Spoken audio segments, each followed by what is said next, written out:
நம்ம யாருமே எதிர்பார்க்காத ஒரு சம்பவத்தை வந்து தமிழக முதலமைச்சர் விஜய் அவர்கள் வந்து செய்ய போகிறாங்க.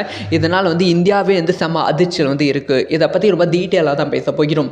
அதாவது 2026 சட்டமன்ற தேர்தலில் விஜய் அவர்களோட வெற்றி யாருமே எதிர்பார்க்காத ரொம்ப பிரம்மாண்டமான வெற்றியாக வந்து இருந்தது. ஏன்னா வந்து விஜய் அவர்களே வந்து இதை பெருசாக வந்து எதிர்பார்த்துருக்க மாட்டாங்க. ஸோ அதுக்கப்புறமா வந்து விஜய் அவர்கள் பிஎம் கேண்டிடேட் ஆக போகிறாங்க அப்படிங்கிற செய்தி வந்து அதிகமாக வந்து பரவிக்கொண்டு இருந்தது. ஆனால் இதை யாருமே வந்து பெருசாக எடுத்துக்கல. ஆனால் விஜய் அவர்களோட ஒவ்வொரு மூவும் வந்து அந்த மாதிரி தான் வந்து இருந்து கொண்டு இருக்கு. இப்போ காங்கிரஸ் இந்திய கூட்டணியிலும் வந்து நான் இணைய மாட்டேன் அப்படிங்கிற விஷயத்தை வந்து விஜய் அவர்கள் இன்டைரக்டாக வந்து சொல்லியிருக்காங்க. அதே மாதிரி பிஜேபி கூடயும் நான் இணைய மாட்டேன் அப்படிங்கிற விஷயத்தை சொல்லியிருக்காங்க. இதெல்லாம் தாண்டி அடிக்கடி வந்து டெல்லி பயணம் வந்து விஜய் அவர்கள் மேற்கொள்கிறாங்க. ஸோ டெல்லி பயணத்தில் வந்து அங்கேயே வந்து சில நாட்கள் வந்து தங்கி இருக்காங்க.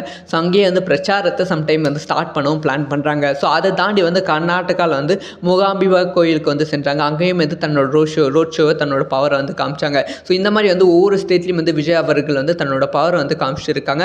அதனால் வந்து 2029 சட்டமன்ற தேர்தல் வந்து தனித்து போட்டியிட பிளான் பண்ணுறாங்களா அப்படிங்கிற கேள்வி வந்து எழுந்திருக்கு. ஒருவேளை விஜய் அவர்கள் தனித்து போட்டியிட்டு 2029 தமிழகத்தில் 40க்கு 40 வென்றுவிட்டு மற்ற ஸ்டேட்லையும் அதாவது கேரளா கர்நாடகாலையும் வந்து டீசெண்டான நம்பர் வந்து வென்றுவிட்டால் அது வந்து 2029 வந்து தமிழகத்தில் எப்படி வந்து கொங்கு சட்டமன்றம் உருவாச்சு அதே மாதிரி இந்தியா அளவிலையும் வந்து உருவாகும். ஸோ அப்போ வந்து ஒரு மிகப்பெரிய மாற்றத்தை வந்து விஜய் அவர்கள் கொடுப்பதற்கான வாய்ப்புகள் ரொம்ப ரொம்ப அதிகமாகவே இருக்குது.